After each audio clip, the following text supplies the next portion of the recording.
All right. Good afternoon. Good afternoon. We're going to give folks a minute to come on in the room to join us for this conversation for today's sack lunch. So I hope you got your sandwich or your soup or your salad or your leftover turkey wings and gravy or whatever it is you're having for lunch today, so that you can join us for this conversation. I'm so excited about our guest today and the conversation we're going to have. For folks who don't know, my name is Daphne Ward.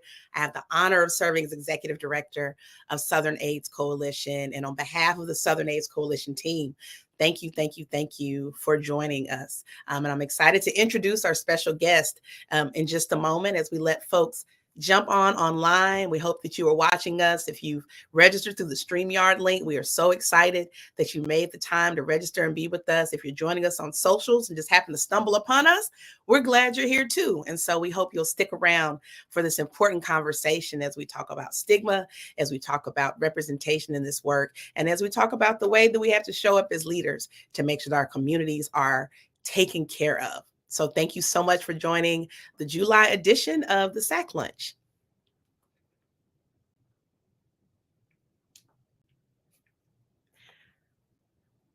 All right. Was trying to give folks a couple minutes after the hour.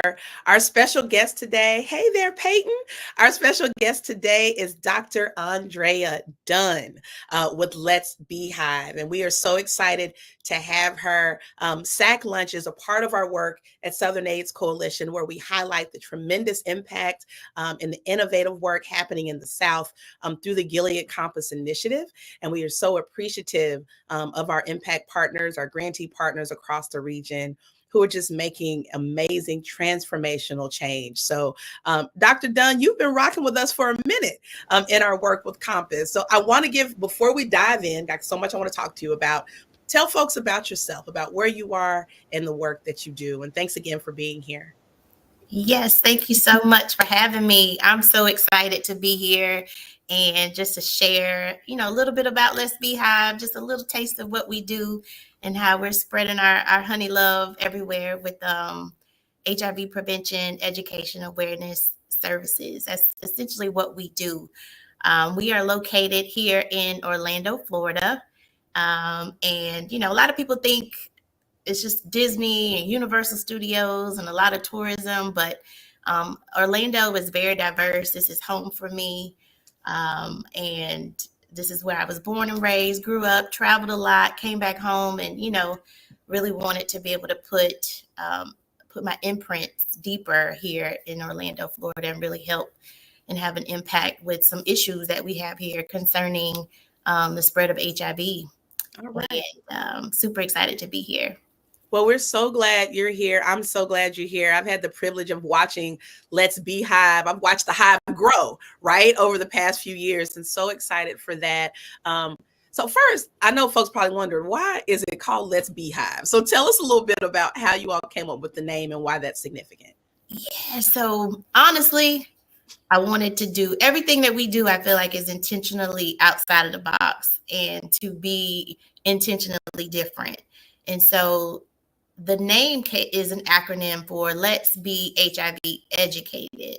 So it was a way where we can somewhat get the message across, but conceal HIV because of stigma. Mm-hmm. And I feel like stigma has always been a really big problem, as we all know who's in the work.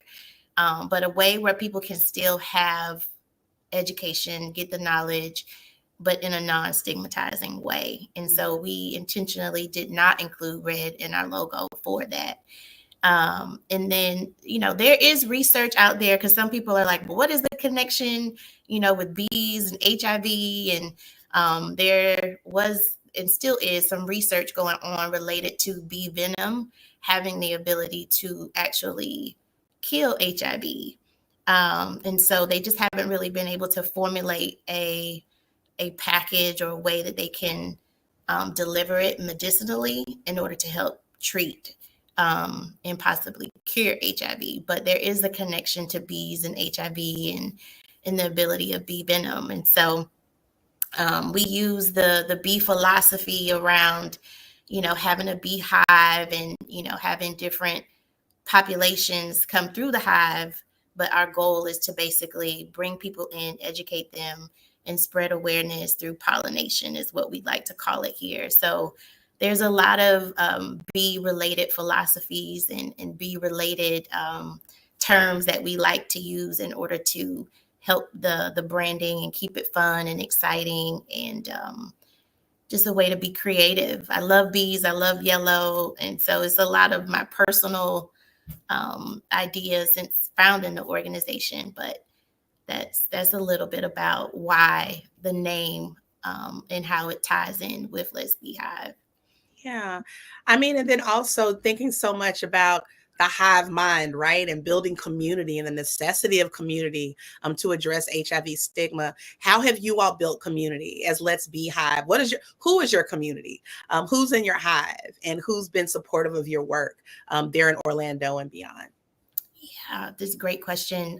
Mainly, we have a very family oriented feel, I feel like, at Let's Beehive. Our main target when we first launched in 2015 was really to help fill the gaps for populations that were not being served in Orlando and in the surrounding metropolitan area. And those two populations were women and youth.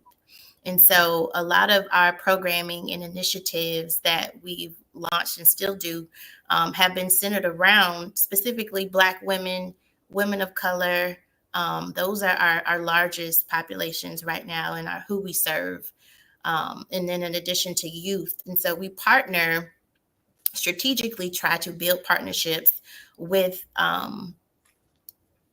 female-based serving organizations where we can provide HIV awareness in non-traditional settings. We partnered with different youth groups and youth organizations, churches, anywhere that's basically outside of a clinical setting. But as far as our biggest supporters, out of the gate has always been the Florida Department of Health. And they've always supported everything that we've done. And they have been a great value to the work that we're doing and being able to help us sustain and to be able to continue to do the work. Mm-hmm. And then a lot of our community-based organizations that we partner with and we collaborate in order to build that community. Collaboration, I think, has also been one of our strong suits with getting the information out there. So we will collaborate with anyone who will have us, but basically our target population is 13 to probably, I would say, 65. So it's a very wide range, but we want to try and educate as many people as we can. But our target has been women and children. Well, first of all, I'm so glad Florida Department of Health has been supportive. I can't talk about Florida and HIV without shouting out Alicia McKinley Beach and so many other Black women who have done Saving Our Sisters, SOS, and all these other great entities there in Florida that have been doing this work for a long time. Yes. Talk a little bit about organizations. So one of the things we hear a lot in this work is that we have to de-silo work, right? It's like we're always talking to the same people. We're preaching to the choir. And you mentioned that you're engaging with organizations that are serving women that may not be HIV focused in mission, right? How do you get them on board? I know this is a challenge in a lot of communities. So what does that process look like when you are dealing with stigma, often from folks who are supposed to be delivering services? So what does it look like to get organizations on board that maybe haven't seen HIV as a focus area of theirs, but they definitely are reaching the women who need the education and support? Believe it or not, when we first started, it was just, degrees of separation and starting with people you know. And one of my very first faith-based organizations that started was my local church. Shout out to the Experience Christian Center. And that was our very first. I started with who I knew, invited them, shared with them my mission, what we were trying to do. And once they understood, I think, the statistics and understood the data and what was happening in our local community within the zip codes where they work, play, entertain, and all the things that we do outside of the natural tourism type stuff.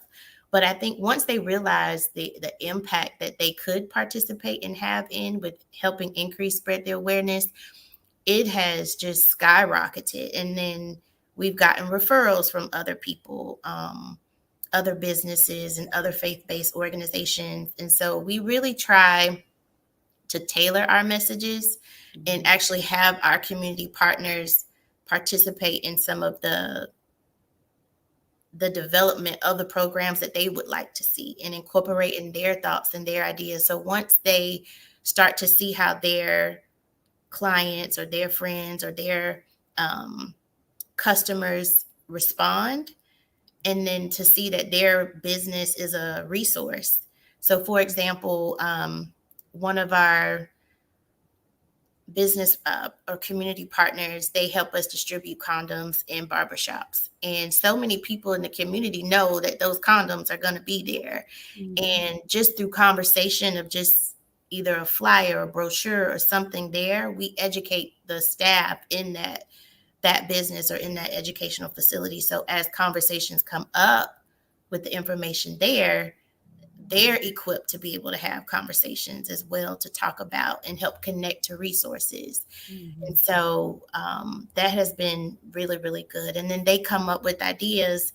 One of our community partners wanted to do free haircuts at the barbershop and back to school drives and give out free food, and they wanted more people to come. So once they realized that the fight against HIV is not just people who are in the HIV work, and that other people in the community can have an impact as well, people get really excited about it and want to do more. And I think that they just don't know what they don't know.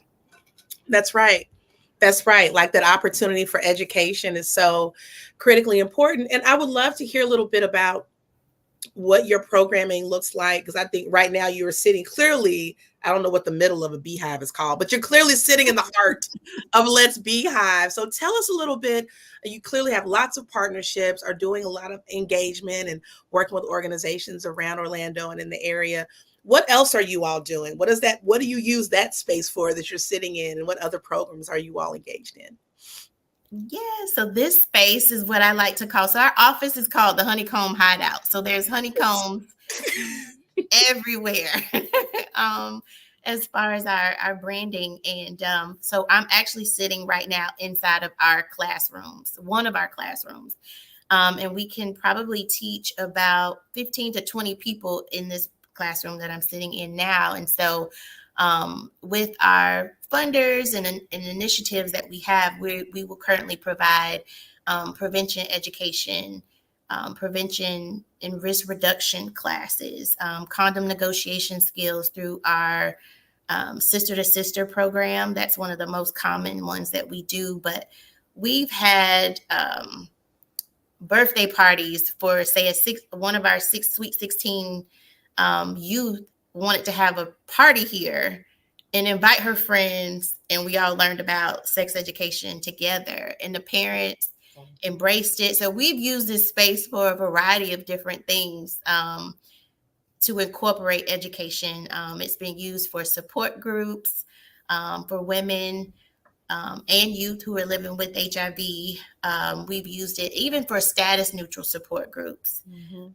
So that way they don't necessarily have to disclose their status if they don't feel comfortable to because of stigma, that they can still receive support. And so our Honeycomb Hideout is our place where our worker bees, work, and where we're preparing condoms for disbursement. We usually give out about 3,000 condoms per month throughout the Orlando metropolitan area. We take interns as well from University of Central Florida. So through their health promotion program, but we use the office space quite a bit, not as much as it used to be pre-COVID. I will say that. And so we've been working hard to get people to want to come back more. And we also just recently expanded our office in order to build a collaboration and a partnership with Orlando Immunology Center, where we are actually seeing female clients come to the office for clinical services, including PrEP. And that's one of, I think, the most exciting things. So we've taken an avenue not only just focusing on education, but also being able to conduct research to identify barriers or help identify ways that we can improve services specifically for women. And so we have been funded with the Robert Wood Johnson Foundation. Wonderful. I don't know if you've heard of them, Mhm. through their IRL, which is the Interdisciplinary Research Leadership Fellowship.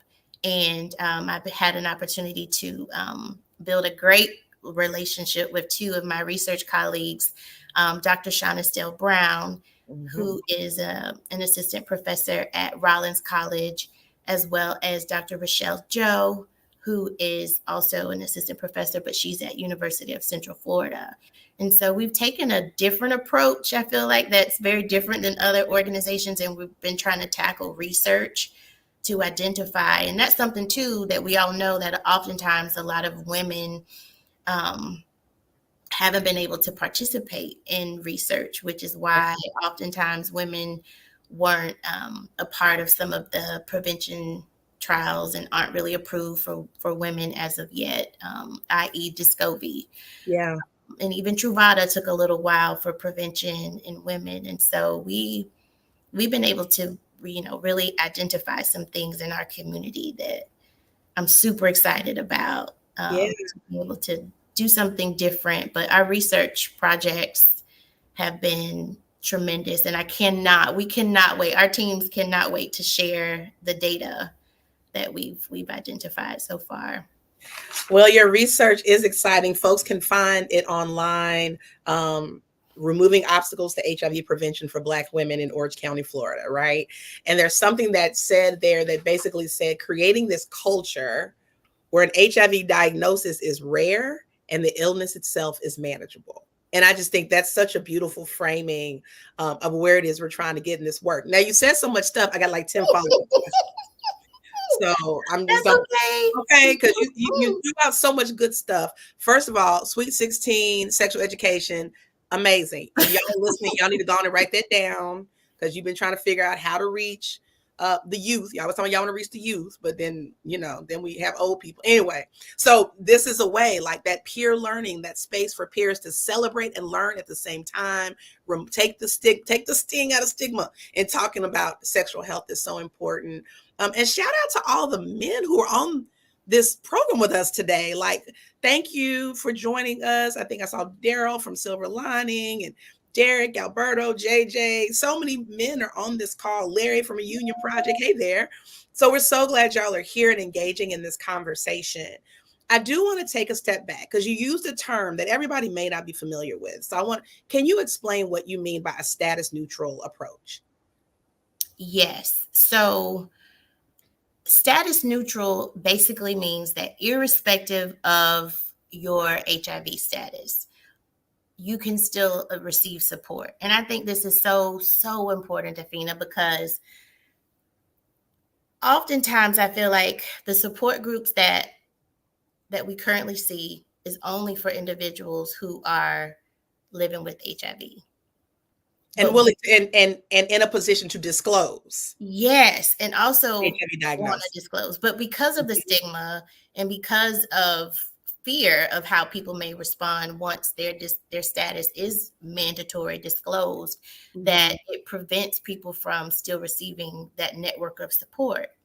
And so oftentimes I also feel that it's unfortunate that there's not a lot of support for prevention for negatives. And so for people who are HIV negative, want to stay HIV negative, but there's the beauty of what we did with this status neutral support group in collaboration with the Black Women's Health Imperative in Washington, D.C.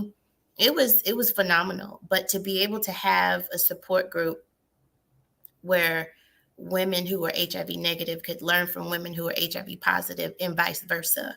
And just to be able to build that camaraderie with one another, learn from one another, and it still be in a non-stigmatizing manner because they weren't forced to disclose their status. And so status neutral means that there's still support irrespective of your HIV status. And you Yeah. don't necessarily have to only be HIV positive in order to Yeah. receive support. Yeah, and that's critically important. And we know there's a lot of conversation about how we have the both and, right? Because there often need to be spaces where it may be that a group of women who are living with HIV need to be amongst women who are living with HIV and have those spaces. And it's so great that you all are doing that. Talk a little bit about what your research showed you when we talk about like the approach you all are taking. What did you learn about the women in your community that has led you to the type of programming that you all are doing? And did anything surprise you? Yes, there were a lot of surprises. We are actually in the third year of our IRL research project. And so we're at the tail end. I'm super excited because we'll be graduating in October. But some of the findings and the things that we've been able to identify, what we did in that study was um, it was almost like three-pronged, if that makes any sense. But we worked one-on-one and conduct one-on-one interviews with Black women who reside here in Orange County. And we also wanted a diverse group of Black women to include all different cultural backgrounds, all different diasporas of what Black culture is. So including Caribbean women, Haitian women, Jamaican women, um, Afro-Latina women. We were recruiting for all types of Black women to really understand what are the cultural differences, or if there are any cultural differences when it comes to upbringing, learning about sex, sexual education, HIV prevention options. Were they incorporating any HIV prevention tools? And so we've got to really get one-on-one and really understand Black women in our community. From there, we also interviewed healthcare providers and other community-based organizations because there's a disconnect in really trying to understand what are they doing to really help Black women, or why not, either with its staff or with their clients. And then from there, we took that information and we've been using a concept map to be able to identify with our stakeholder group to help us aggregate this data and to understand. And that stakeholder group was a group of 20 plus women, and they were all African American as well, and women of color that, were able to help us take that information. And now we're aggregating it to really, with the concept map, figure out how can we connect these dots. So there were 9 different areas that we were able to identify. So I know with time, we don't have time to go through all of them, but through the research project and being able to really disseminate that information, we're in the process of developing a research brief that will go to each one of those 3 populations to be able to explain those findings. But I think out of the one thing that I feel that was, I would say, the most surprising is that no matter the culture, there was a connection with HIV, the spread of HIV, and hygiene, which I think was a surprise to all of our research team, and thinking not just necessarily that it's quote unquote dirty, but if they cleaned and had proper hygiene in a certain way, that just hygiene alone would prevent spread of HIV. And so there were a lot of nuggets that we were able to identify in order to help tailor and develop HIV education materials based on the results of that study that we're currently working on through our dissemination products. And then I would say also that we were able, thankfully, to Gilead and our Spark grant, that we're able to continue. So thank you for funding us and being supportive of the work that we're doing at Southern AIDS Coalition and the Gilead Compass Initiative. But we just were funded for the Spark grant. And so one of those 9 categories was healthcare.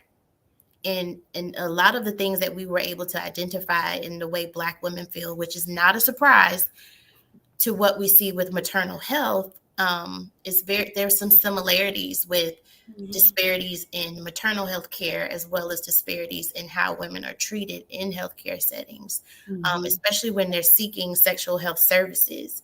And so that's how the stinging stigma in healthcare came from the results of the study that we were able to identify. So oftentimes, women are not feeling heard, not feeling like they're being provided proper resources Mhm. and being told. And so oftentimes they're frustrated that they didn't know about PrEP or different other treatment options, or even individuals who are living with HIV and women still aren't receiving proper care, even in healthcare. And so, one of the aims that we really wanted to focus on, because healthcare was a really, really big common thread amongst all of the women, and even some strains amongst our healthcare providers, and why they can't connect with their clients and patients. And so our Sting and Stigma in healthcare, we're going to be putting on a 2-day seminar specifically for healthcare providers to learn how to better care for Black women in HIV prevention services. Yes. That I mean, you said a mouthful, because we know. Well, first of all, we are so proud to be able to support your work through our grant making with Gilead Compass Initiative and Spark Southerners promoting awareness, resources, and knowledge. The Spark grants were designed for Southern organizations to come to the issue of addressing stigma in a way that resonates with the needs of your community. And it sounds like you're doing just that. It's like there's no one size fits all. When you're talking about folks still, stigma has created this thinking that hygiene impacts whether or not HIV is transmitted, right? Like this whole the misconception, the whole idea of dirty and uncleanliness and all these horrific the imagery and the conversations that have been had, and stigmatizing HIV results in that type of lack of understanding around Yeah. transmission. So I'm so glad y'all are doing that work. I think also I would love to, let's talk a little bit about what we mean by healthcare, because that looks different everywhere too and for everybody. So say a little bit about that. I know we talk about the fact that there need to be more resources, that we have to be thinking more broadly around how people access healthcare, particularly in our communities in so many southern states where we lack, so many clinics, hospitals have shut down. There's a lack of providers. I mean, so many counties don't even have an OBGYN or have a doctor who has the expertise to even talk about PrEP or to provide services around HIV. Don't have that in a lot of our communities. So when we're talking about healthcare, what does that look like for the folks you're talking with? And where are our opportunities to think more broadly around how people access healthcare and information? Mm-hmm. So based on our demographic data, majority of the women that we interviewed did have health insurance. And so their health care was being seen by primary care providers, OBGYNs, and things of that sort. But then there was a portion, which I want to say, I think it was more than 50% had health insurance. And so a big portion did not. And so they were probably most likely using the health department or community based clinics, using the emergency department, urgent care centers, things of that sort in order to get their health care. Now, for individuals who are living with HIV who may not have Medicaid, we didn't necessarily assess status, so through our research study, but Ryan White Services is also an option that is available as far as healthcare within a lot of our population here in the Orlando area. But I personally feel that healthcare is very broad, because we do have a lot of our community-based organizations who have clinics that also provide healthcare services, irrespective of if you have health insurance or not. And I think it's great, but through every clinic or every type, they're still receiving different types of care because they target certain populations. And I love our LGBTQ plus community. I do. But I think that sometimes in what we're identifying is that women may not necessarily feel comfortable in those spaces, or they may not feel like that space is for them. And so they tend to use their primary care providers and OBGYNs, but then they're not being properly screened or assessed for sexually transmitted infections. And so there's almost like a limitation of the types of places that they can go in order to receive the proper services that they feel like they need in order to properly prevent the spread of HIV. Mm-hmm. And those are some of the things that specific to healthcare that we've been able to identify. And so they need and desire. This was the beautiful thing as well, because the women in this research study were happy that we were a collective group of Black women interested in helping Black women. And that representation and being able to understand that we're not here for harm and the medical mistrust. And, you know, there was a level of trust in this space where we held our meetings. And when we did our interviews one-on-one with them, and they wanted to be heard, they wanted to share their stories and to really be a part of something that they knew were specifically designed to help them and to help healthcare providers better care for them. And so that was, I think, probably one of the most rewarding things that myself and my team members, we all like thoroughly enjoyed to see their excitement and their participation and wanting to join the study. But healthcare, I will say, is very broad. It's very broad. Mm-hmm. And in my experience, I've been in healthcare now for 15 years. And the stigma that I've seen within healthcare is one of the biggest reasons why I started and wanted to found Let's Beehive, because I have witnessed a lot of stigmatizing things that have happened to patients in healthcare that just rubs me absolutely the wrong way. Yeah. Absolutely wrong. And I just feel like, you know, even in healthcare settings, when someone is in the greatest need, you have to have people who are more empathetic and are aware of what's going on in the local community, but also to be able to provide adequate resources and the level of care that is needed. And so I think with stigma in healthcare, we have seen, and I think the study is proving what we already knew, is that the level of care is different. Yeah. And so we have to really, really work hard to help them understand that whether they agree with lifestyle or whether they agree or feel that this is a concern or not, or they just want to push everything off and refer to infectious disease, that's not the answer. Right. Especially when it comes to preventative methods that any healthcare provider who is licensed to do and prescribe are capable of providing sexual health education and prevention services to their patients. And it's not necessarily happening. So things that I have personally experienced when I go to the doctor to be seen, things that I've had to educate my healthcare providers on and advocating for myself, are things that we really want to help other healthcare providers know and understand. And so that's really, I think, the background and the root of why I'm doing what I'm doing, because we'll never get to zero if we don't properly equip our providers in order to really care for their patients. And it's hard for me to say that, even as a healthcare provider, because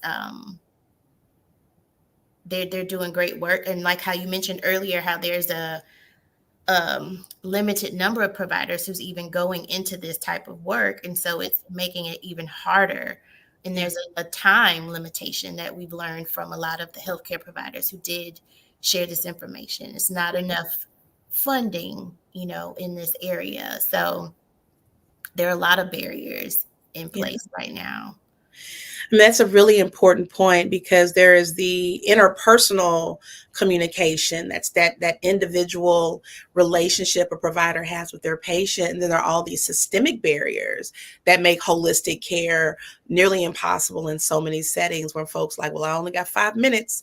that I can talk with you, and well, that's not billable, so we can't do, so there are these systemic limitations that have to be addressed from a policy lens, right? From whether that's legislative policy, administrative policies, which is another reason why all of this has to work together. Like, we have to have an ecosystem where folks who are doing the work on ground in community and direct service are a part of our conversations when we're talking about the necessity of changing policies.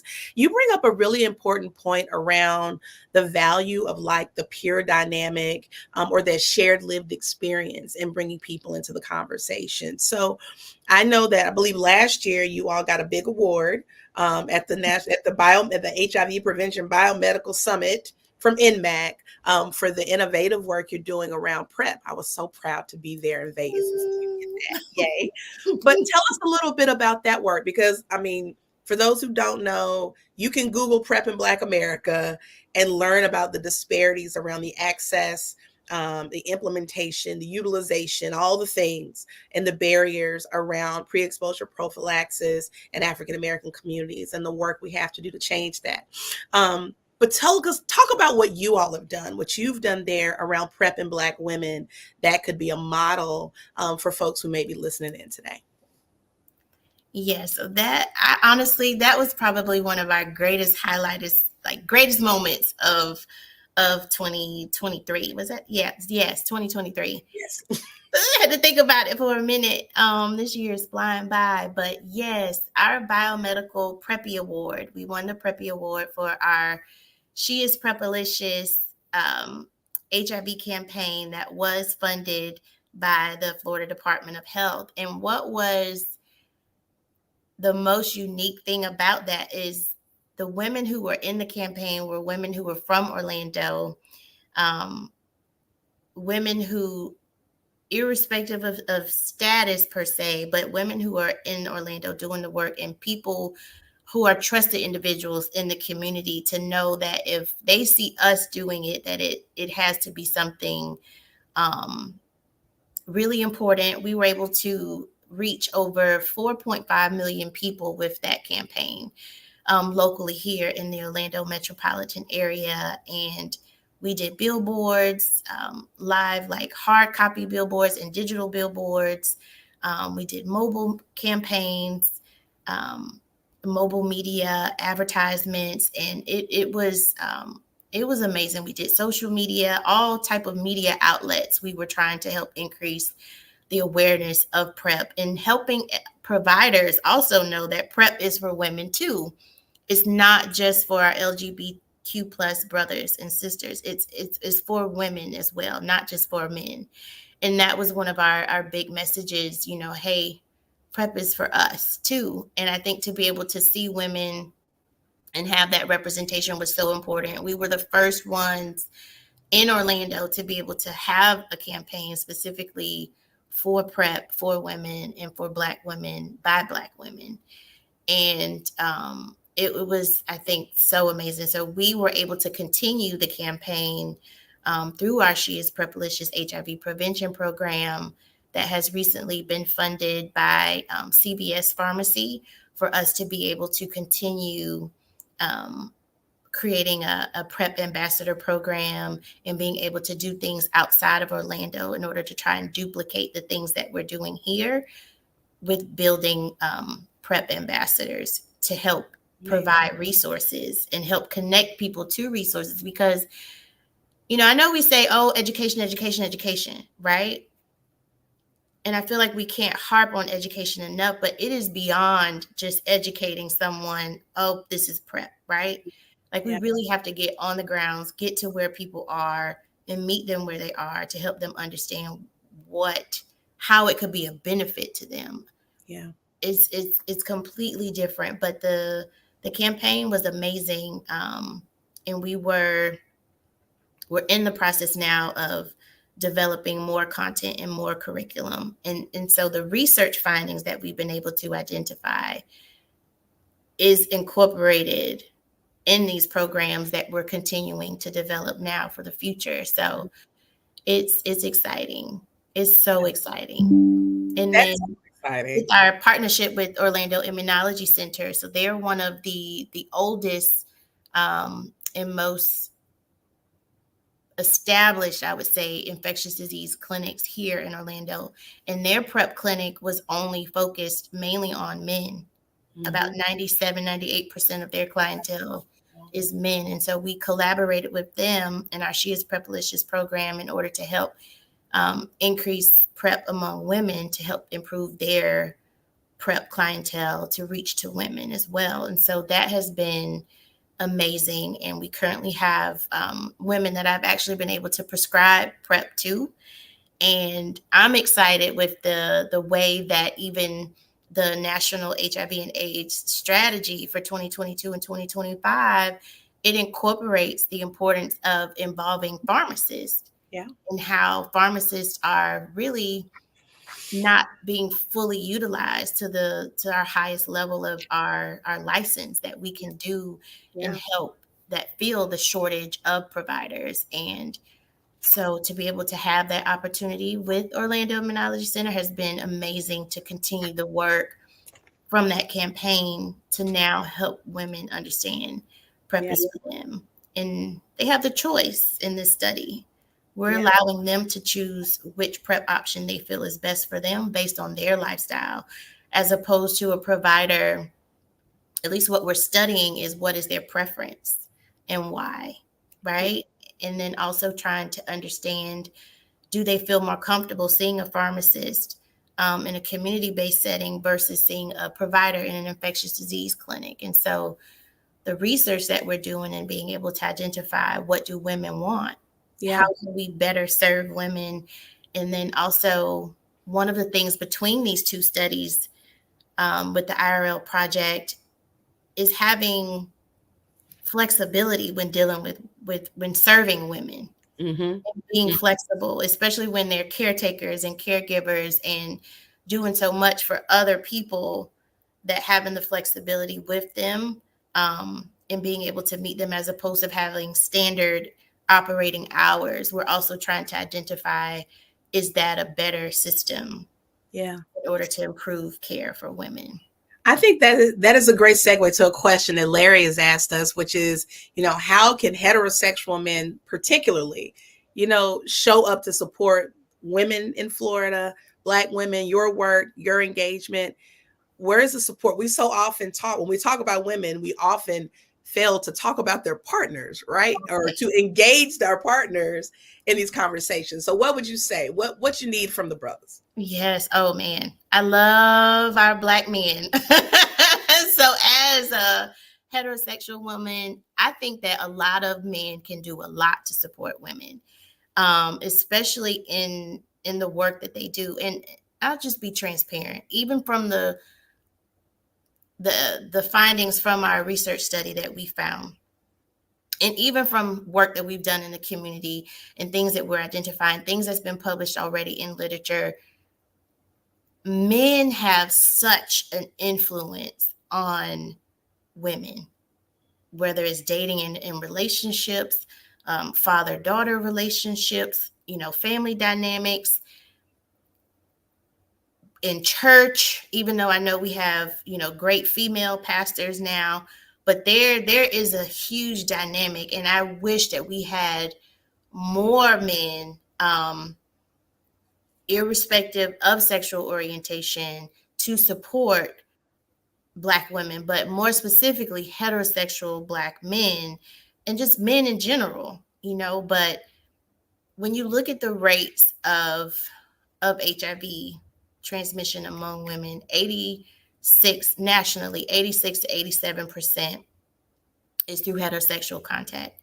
And I truly believe that if we can get to Black men, which we do have some programming that is coming out soon that will be tailored specifically towards Black men in order to help fill this gap. But and I'll say this too, with some of my clients that are on PrEP, and the stigmatizing experiences that they have shared with me once their partners or friends or family members learn that they're on PrEP and the negative effects that it has on them, that I think that we need our men to support more and also get on PrEP. I think that having these conversations and normalizing sexual experiences and being able to support one another, I think is great, in order to be allies. And then we can also learn from our LGBTQ plus brothers that, I feel like they're making so much more segue, and I'm excited and happy about that. Um, but I think if we learned how to work together, like how their population works together, even though, everybody has their ups and downs, but for the most part, it seems like their collectiveness, and being able to, there's a difference. And I think that we need that in our culture, in our community. And not another common thread of the study was women and just in general raised to not talk about sex. We have to change that. Yeah. Because it transitions and it creates this level of fear throughout someone's whole life if they're never embraced about a natural part of living.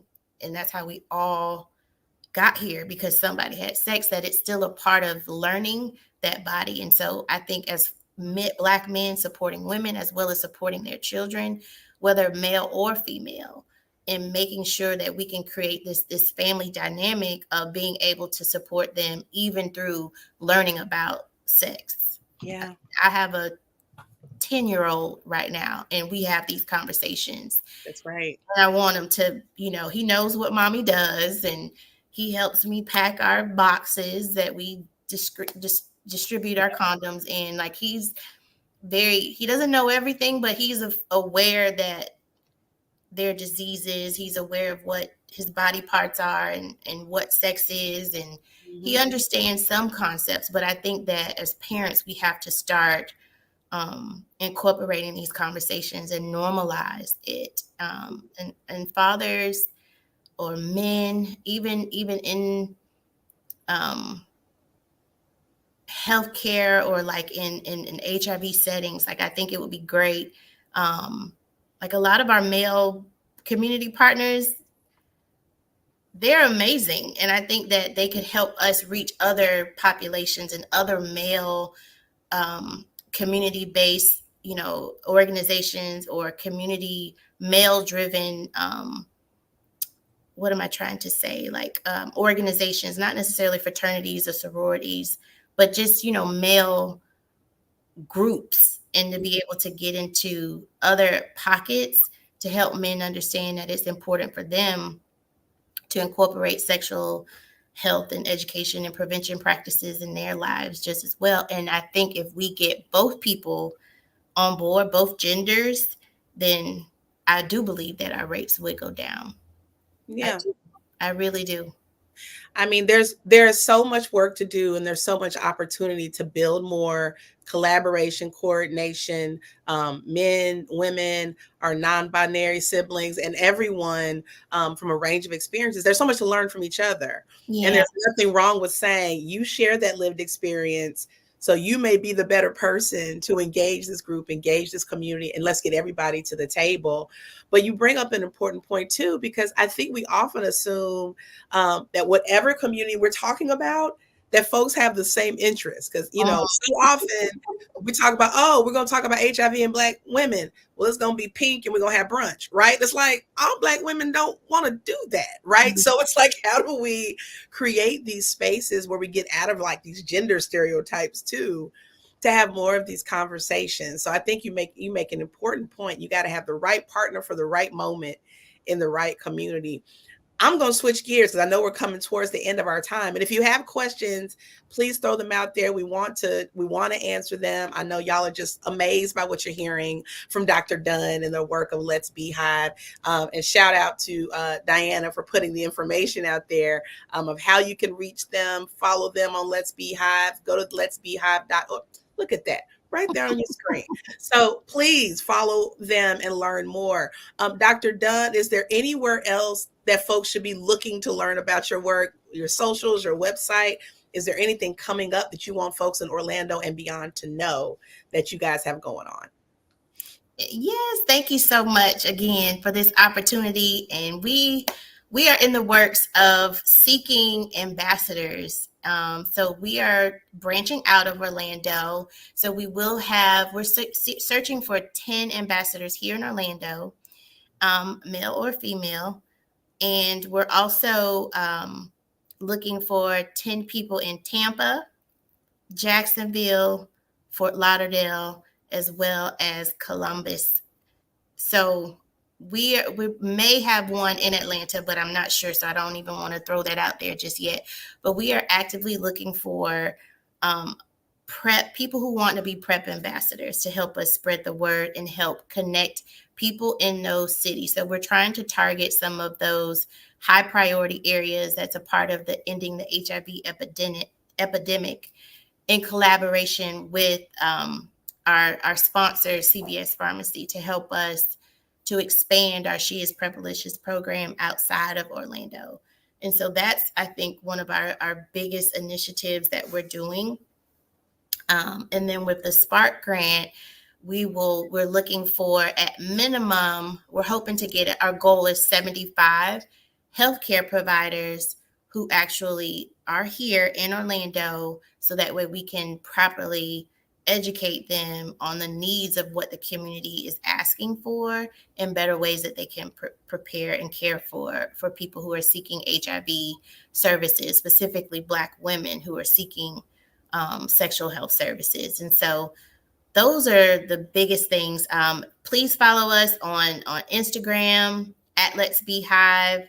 We're also on X, also known Twitter, as well as Facebook. And then our website was already shown. So definitely connect with us, and we will definitely reach out and help and see what we can do to collaborate. But we're seeking ambassadors, and that's our goal for this year as well as next year, is to really help increase access to PrEP and help reduce some of that medical mistrust and fear about PrEP, and increasing awareness of PrEP, because a lot of people still don't know, even though it's been 10 years, approved for prevention, and people still don't know about it. And so we really want to work hard to help fix that. Yeah. And we do have a question that's come up, and I think you've talked about this some. How do we make sure we have space? How do we have these conversations around PrEP, make it more inclusive? And then, of course, accessibility. I mean, that is so often. So before we switch gears and talk a little bit about your leadership, do you have a tidbit in response to Peyton's question around what do we need to be doing? How do we have more conversations? How do we make sure more people have access? This is a great question. So thank you, Peyton, for asking that. We are in the process of developing PrEP talks, or almost like a PrEP fireside chat. But I think that there's also ways of talking to your friends or family. I mean, just starting with people you know. Hey, have you ever heard about PrEP? Do you know anything about PrEP? Because that's something that I feel like honestly has worked the best, was through word of mouth. And so anytime that you see anything, and I will admit there's not a lot of PrEP education opportunities, and that's what we're in the process of developing. But the national, there's formalized PrEP education, like if you were interested in getting a certificate, and that's hopefully what we're planning on doing with our ambassador programs. But just in general, learning that PrEP is prevention before transmission. Right. And then knowing that PrEP is for individuals who is HIV negative. But the key thing is also knowing is what type of candidate would be the best person to possibly get on PrEP, because PrEP may not be for everyone, and that might not be an option that people would want to have. So in order to have opportunities, so definitely follow us. Any HIV organization that may be in your local area as well may have these opportunities for PrEP, but we are in the process now, from starting in September, going to be offering these PrEP education opportunities. And then also, if you're interested in being a PrEP ambassador, so that way you're more equipped to have those conversations. But I think the first thing people have to do is get educated, know what PrEP is, and to be able to talk about it. But just general conversations with people you know, and just see what they think, how they feel about it.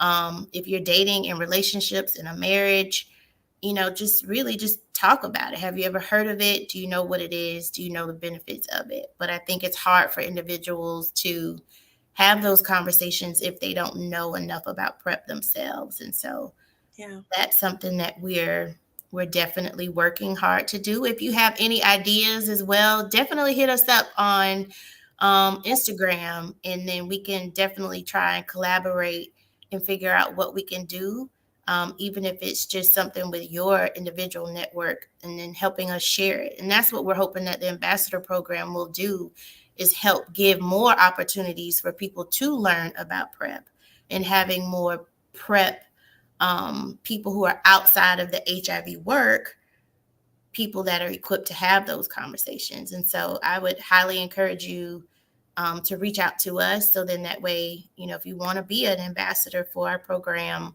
please sign up. And then that way you can help us to spread that word and help us have those conversations. Well, we do have another question. Thank you for that. So thank you, JJ, for your question. Let's give JJ one tip. If you were saying, I'm going to start having these conversations about HIV related stigma, I want to bring this to my community and make a positive change, how should JJ go about getting started with that? Where would you start? This is a good question. One tip to help make a positive impact in your community.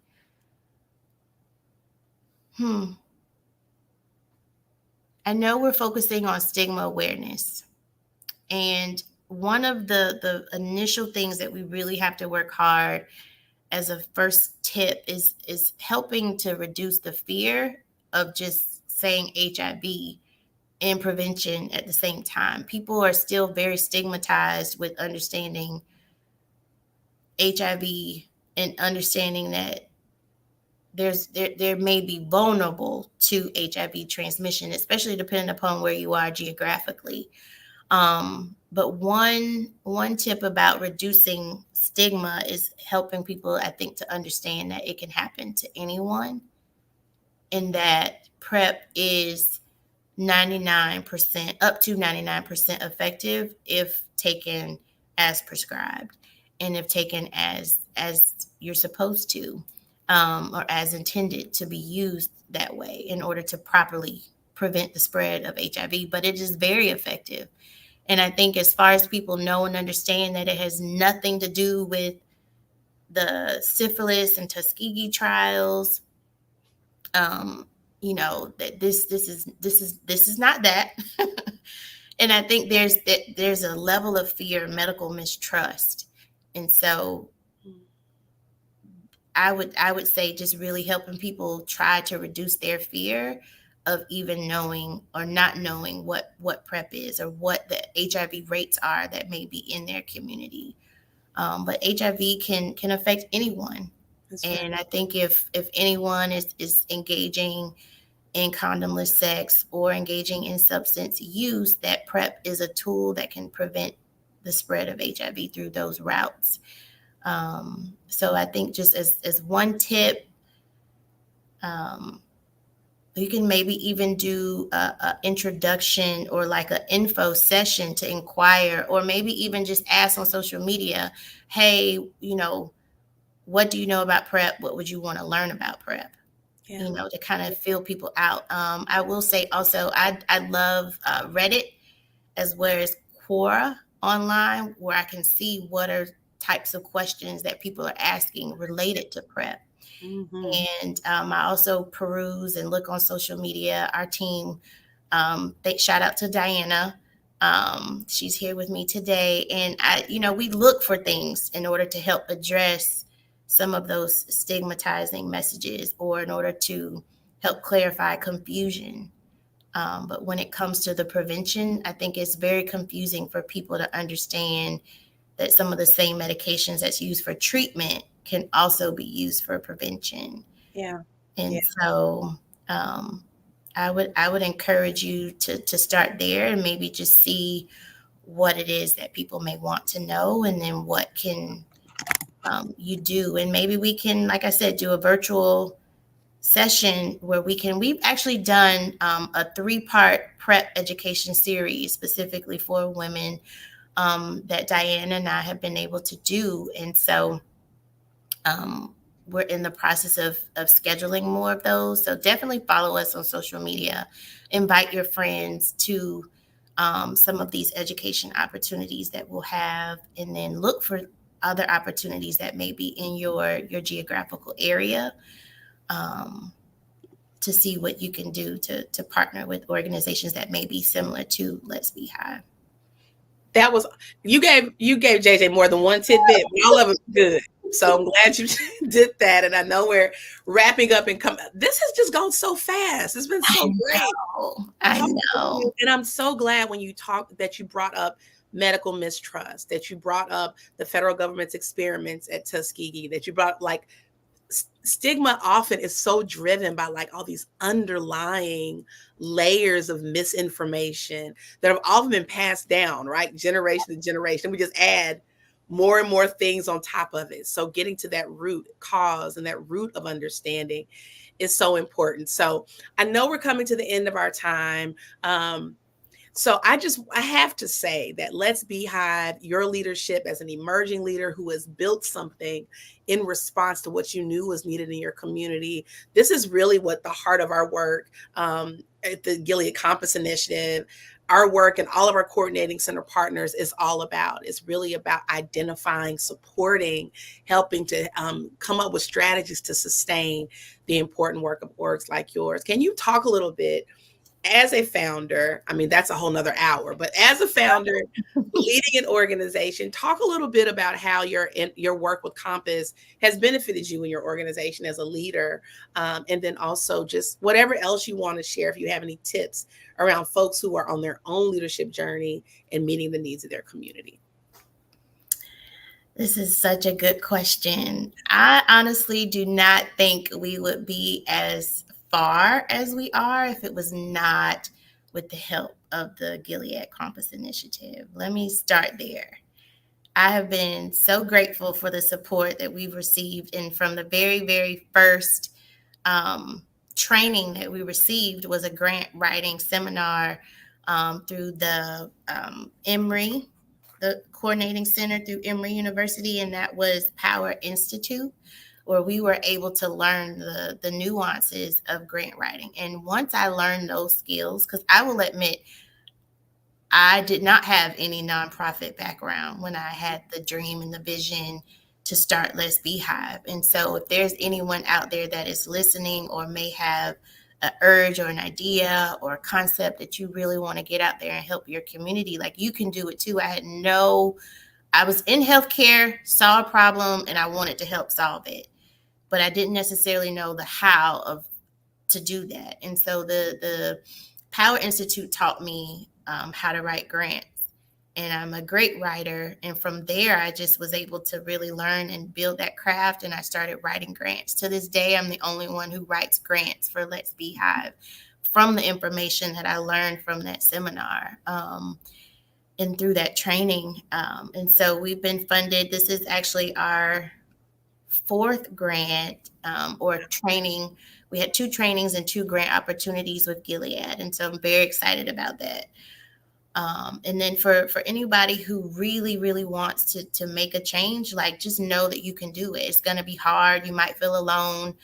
And as an executive director, it's hard. It's very hard, I will admit. But what really keeps me going and driving every single day, and that keeps me motivated, is knowing the impact that I can make on the other side of that. And oftentimes I feel like in this role, you may not always get the information or know the impact that you're having in the community until you get testimonials or you hear people's responses about Let's Beehive, or they see the logo and they're like, oh my God, I've seen that at such and such shop. Like, they know our brand because we're out in so many non-traditional spaces.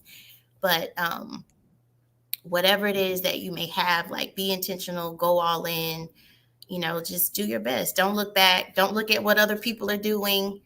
And just follow your heart, follow your dreams, and also prepare yourself and put yourself in position to learn what you need in order to succeed. Yeah. And so I think that's just where I've been. And I'll admit my head has been down and I've been just working, being a busy bee. You know, oftentimes I don't really come up and really have opportunities like this to get excited and share because I'm working so hard. But for the most part, I love what I do.